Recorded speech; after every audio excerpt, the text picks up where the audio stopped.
نحمده ونصلي على رسوله الكريم اما بعد۔ یوم آزادی 15 اگست کے موقع پر میں سب سے پہلے اپنے وطن عزیز کے تمام باشندوں کو بلا تفریق، مذہب و ملت، تمام لوگوں کو، سبھی دیش واسیوں کو اپنی جانب سے شاہ ولی اللہ اسلامک لائبریری جامع مسجد کے تاریخی مقام اور ادارے کی جانب سے اور یہاں مظفر نگر کی مسلم قیادت موجود ہے، علماء دانشور حضرات موجود ہیں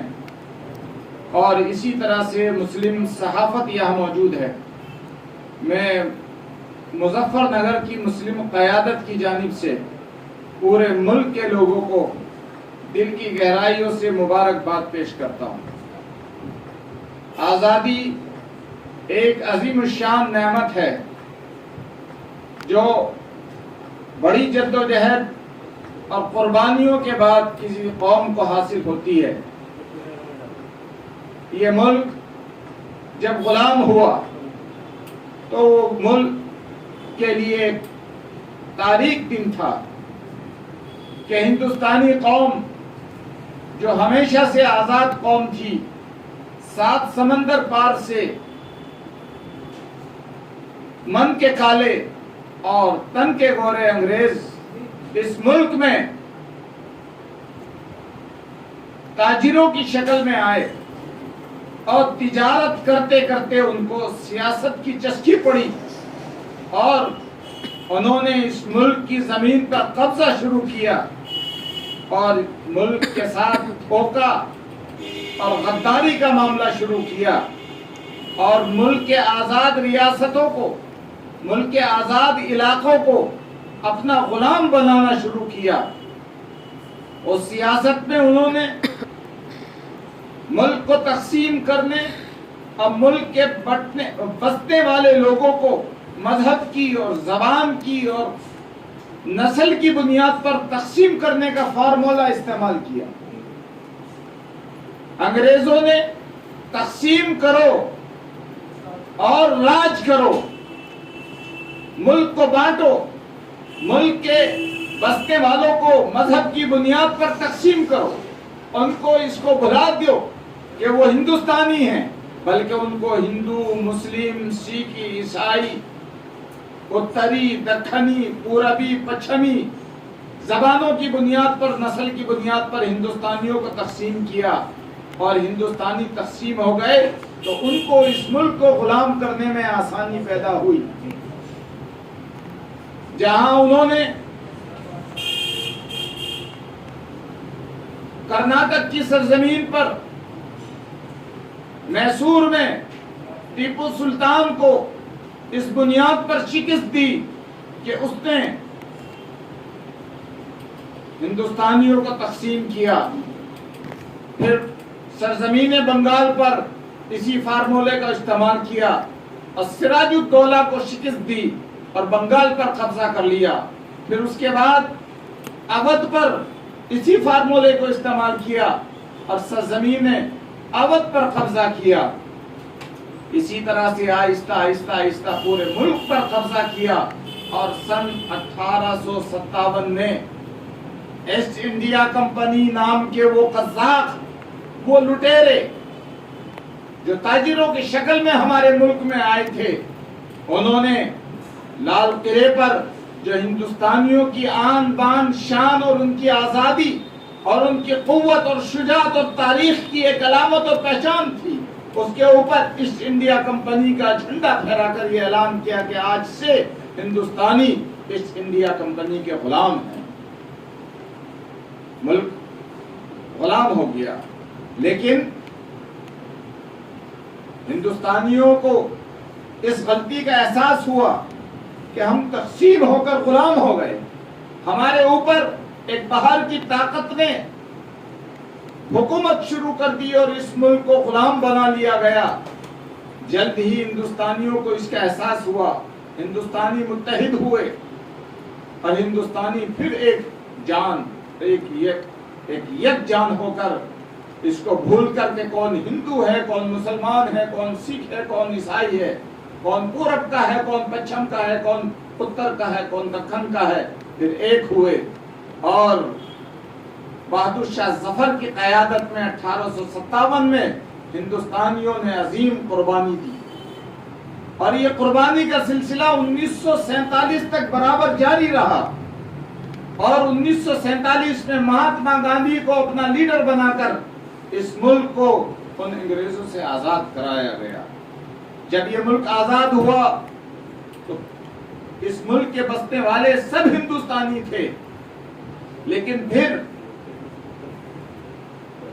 سیاست اور حکومت کرنے والے لوگوں نے آہستہ آہستہ پھر اسی فارمولے کو استعمال کیا کہ اس ملک کے بسنے والوں کو پھر مذہب کی بنیاد پر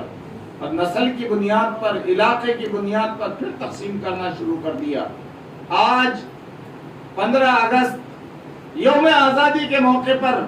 ہم ایک مرتبہ پھر عہد کریں، آج شاہ اسلامک لائبریری کا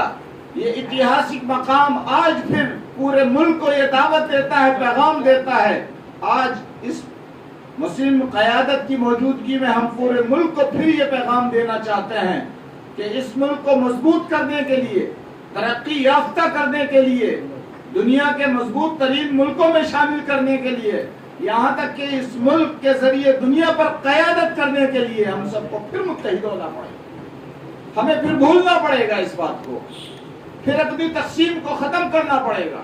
اپنے صفوں کے اندر تقسیم کرنے والے لوگوں کو پہچاننا پڑے گا، اور متحد ہو کر پھر ہمیں آگے بڑھنا ہوگا اپنے وطن کے لیے، اپنے ملک کے لیے، ملک کی مضبوطی کے لیے اور ملک کی آزادی کے لیے۔ ہمیں سنویدھان کو اور اس ملک کے دستور کو، اس ملک کے قانون کو مضبوط پکڑنا پڑے گا، اور اپنے اسلاف اور اکابر کی تاریخ کو پڑھنا پڑے گا، اور اسی طریقے پر اور اسی نقش قدم پر چلنا پڑے گا، تو یہ ملک انشاءاللہ ایک دن ترقی کرے گا۔ اس پوری قربانی کی تاریخ میں ہمیں علماء کا کردار، ایک عظیم کردار ملتا ہے۔ جب ہم آزادی کی جدوجہد کی 200 سالہ تاریخ کو مطالعے میں لاتے ہیں تو ہمیں علماء کا کردار ایک تاریخی اور ایک انقلابی کردار ملتا ہے اپنے ملک کے لیے، چاہے حضرت شاہ ولی اللہ محدث دہلوی ہوں، چاہے حضرت شاہ عبدالعزیز محدث دہلوی ہوں، اور چاہے مولانا قاسم نانوتوی، مولانا رشید احمد گنگوہی اور حافظ ضامن شہید رحمت اللہ علیہ ہوں، اور چاہے مولانا محمود الحسن شیخ الہند ہوں، چاہے شیخ الاسلام مولانا حسین احمد مدنی ہوں، چاہے حسرت موہانی ہوں، چاہے ابوالکلام آزاد ہوں، اور چاہے فضل حق خیر آبادی ہوں، چاہے عبید اللہ سندھی ہوں، ان تمام حضرات کا کردار ہمیں بے مثال کردار ملتا ہے۔ آج یوم آزادی کے موقع پر شاہ اسلامک لائبریری یہ اعلان کرنا چاہتی ہے کہ آزادی کی جدوجہد میں تحریک ریشمی رومال ایک بہت بڑا عنوان ہے، ایک بہت بڑا باب ہے، اور ایک بہت عظیم تاریخ ہے۔ تحریک ریشمی رومال جو علماء دیوبند نے شروع کی، اور علماء دیوبند نے اس کی قیادت کی، اور پوری دنیا میں جس کو بپا کیا گیا، سرزمین حجاز اور سرزمین افغانستان اور سرزمین ترکی اور سرزمین عرب، اس کے لیے استعمال کی گئی۔ اپنی ملک کی آزادی کے لیے تحریک ریشمی رومال کو عالمی سطح پر برپا کیا گیا۔ ہندوستانی آزادی کی تحریکوں میں کوئی تحریک ایسی نہیں ہے جو عالمی سطح پر برپا کی گئی ہو، جس کا کردار عالمی ہو۔ جتنی بھی تحریکیں، جتنی بھی جدوجہد، جتنی بھی جنگیں لڑی گئی ہیں وہ ملک کے اندر لڑی گئی ہیں، علاقائی سطح پر لڑی گئی ہے، لیکن تحریک ریشمی رومال جو شیخ الہند کی تحریک تھی، علماء دیوبند جس میں شریک تھے، وہ عالمی سطح پر برپا کی گئی ہے۔ پوری دنیا کے ممالک کو اس میں استعمال کرنے کی کوشش کی گئی ہے، اگر تحریک ریشمی رومال ناکام نہ ہوتی تو تحریک ریشمی رومال کے ذریعے سے ہی ملک آزاد ہوتا۔ آج شاہ اسلامک لائبریری میں طے کیا جاتا ہے کہ تحریک ریشمی رومال کی تاریخ پر مستقل یہاں کام ہوگا اور ایک شعبہ قائم کیا جائے گا، مستقل ایک کمیٹی، ایک جماعت بنائی جائے گی جو تحریک ریشمی رومال کی تاریخ کو نسل نو تک پہنچانے کا کام کرے گی۔ علماء کرام، علماء دیوبند کے کردار کو عوام تک پہنچانے کا کام کرے گی۔ اس کے لیے ہم بہت سارے اقدامات کریں گے انشاءاللہ، اور نسل نو کو علماء کرام کی قربانیوں سے روشناس کرانے کے لیے ہم وسیع پیمانے پر کام کریں گے انشاءاللہ، جس کا منصوبہ ہم بنا چکے ہیں۔ میں اس کے لیے آج جو قیادت یہاں موجود ہے، عالی جناب حضرت مولانا عبدالخالق صاحب نعیمی قاسمی دامت برکاتہم، اور عالی جناب محبوب عالم ایڈوکیٹ صاحب، عالی جناب ڈاکٹر دانش قریشی صاحب، اور عالی جناب پرویز رسول صاحب، عالی جناب مفتی شاہویز صاحب، اور قاری محمد شعیب صاحب، اور محمد عبداللہ قریشی، میں ان تمام حضرات سے درخواست کروں گا کہ تحریک ریشمی رومال کی تاریخ کو عوام تک پہنچانے کے لیے آپ تمام حضرات قائدانہ کردار ادا کریں گے انشاءاللہ، اور اس کو مشن بنائیں گے اور لوگوں تک اس کو عام کرنے کی کوشش کریں گے انشاءاللہ۔ یہ ہماری پوری ایک ٹیم رہے گی، جماعت رہے گی۔ اسی طرح سے ہم نے تحریک ریشمی رومال کے قائد، شیخ الہند، مجاہد اعظم، اسیر مالٹا، حضرت مولانا محمود حسن دیوبندی، جن کو شیخ الہند کہا گیا ہے، ان کی یاد کے لیے آج یہاں ایک ایوارڈ رکھا گیا ہے تاکہ ان کی قربانی لوگوں تک پہنچیں۔ اور آج ہماری شہری سطح پر جو قوم کی قیادت کر رہے ہیں جو حضرات، اور قوم کے دکھ درد میں ہمیشہ شامل رہتے ہیں، اور قوم کی فلاح اور بہبود کے لیے جو علمی، فلاحی، معاشرتی کوششیں اور جد و جہد کر رہے ہیں، ان کی خدمت میں آج ہم یہ ایوارڈ پیش کرنے جا رہے ہیں۔ شاہ اسلامک لائبریری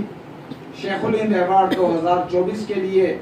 جن ناموں کا ہم نے انتخاب کیا ہے، اس میں سب سے پہلا نام عالی جناب حضرت مولانا عبدالخالق صاحب نعیمی دامت برکاتہم جو یہاں تشریف فرما ہے، ان کا ہے۔ دوسرا نام عالی جناب محبوب عالم ایڈوکیٹ صاحب کا ہے، اور تیسرا نام ہمارے محلے کے بلکہ شہر کی بہت ہی عرض عزیز شخصیت عالی جناب حاجی شیر قریشی، جو اس وقت میں علیل ہیں، بیمار ہیں، ان کے صاحبزادے یہاں موجود ہیں، تو ان کی طرف سے ان کو ایوارڈ دیا جائے گا۔ اسی طرح سے عالی جناب